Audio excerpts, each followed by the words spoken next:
गरुड़ पुराण के अनुसार ऐसे कई सारे संकेत होते हैं जिन्हें आप अगर पहचान लें तो आपको समझ आ जाएगा कि आपके घर में नेगेटिविटी यानी कि कोई प्रेत भूत या फिर ऐसी कोई नेगेटिविटी है या फिर नहीं है। सबसे पहली चीज़ तो ये होती है कि आपके घर में साफ़ सफाई कितनी रहती है। अगर आपका घर बहुत ज़्यादा गंदा रहता है तो आप ये मान के चलें कि नेगेटिविटी प्रोन एरिया हो जाता है आपका घर, यानी कि नेगेटिविटी बहुत ज़्यादा अट्रैक्ट हो जाएगी उस एरिया में जहाँ पर बहुत ज़्यादा गंदगी फैली हुई है। दूसरा संकेत ये होता है कि अगर आपका बाथरूम बहुत ज़्यादा गंदा रहता है और साफ़ नहीं रहता है। बाथरूम तो वैसे भी ऐसा एरिया होता है जहाँ पर नेगेटिविटी सबसे ज़्यादा होती है पूरे घर में, क्योंकि वो राहु का एरिया होता है। लेकिन अगर उसके बावजूद आप उसे भी गंदा रखते हैं या फिर फ्लोर आप गीला रखते हैं, साफ़ सफाई नहीं रखते हैं, चीज़ें अपनी जगह पर नहीं रखते हैं और या फिर गंदे कपड़े आप अपने बाथरूम में टांग देते हैं, तो आप ये मान के चलें कि आपके बाथरूम में ज़रूरत से ज़्यादा नेगेटिविटी आ चुकी है।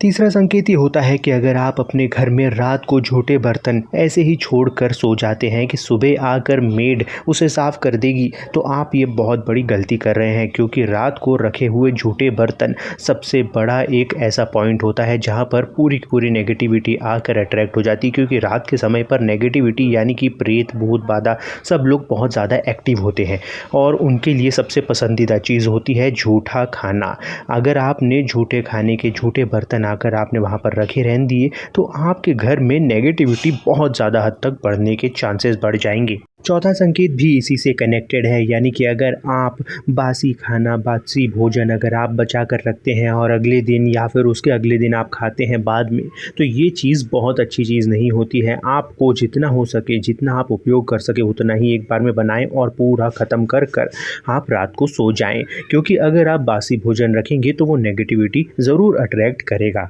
पांचवा संकेत ये होता है कि अगर कोई भी व्यक्ति घर में पराई स्त्री गमन या फिर एक्स्ट्रा मैरिटल अफेयर रखता है तो वो एक बहुत बड़ा पॉइंट बन जाता है घर में नेगेटिविटी को अट्रैक्ट करने का। इसके बाद में अगर आपके घर में पूजा पाठ रेगुलर बेस पर नहीं होता है, दीप बत्ती धूप बत्ती कुछ नहीं दिया जलाया जाता है, तो आप ये मान के चले कि आप खुद ही अपने घर में नेगेटिविटी को अट्रैक्ट कर रहे हैं, बुला रहे हैं। क्योंकि घर में पॉजिटिविटी को बनाए रखने के लिए पूजा पाठ करना बहुत ज़्यादा अति आवश्यक हो जाता है। सातवां संकेत ये होता है कि अगर आप अपने घर में टूटा कांच, टूटे बर्तन, खंडित बर्तन या फिर बंद घड़ी को रखते हैं, तो आप ये मान के चले कि आप खुद ही आमंत्रण दे रहे हैं कि किसी नेगेटिविटी या कुछ भूत प्रेत या बाधा को अपने घर में आमंत्रित कर रहे हैं। आप इतनी बड़ी गलती कभी ना करें। अगर आप अपने घर में साफ सफाई बनाए रखेंगे, आप अपने पूरे के पूरे घर में पूजा पाठ और धूप बत्ती का धुआं आप हमेशा अपने घर में रखेंगे, तो आप ये मान के चलें कि आपके घर में कभी भी नेगेटिविटी प्रवेश ही नहीं कर सकती है।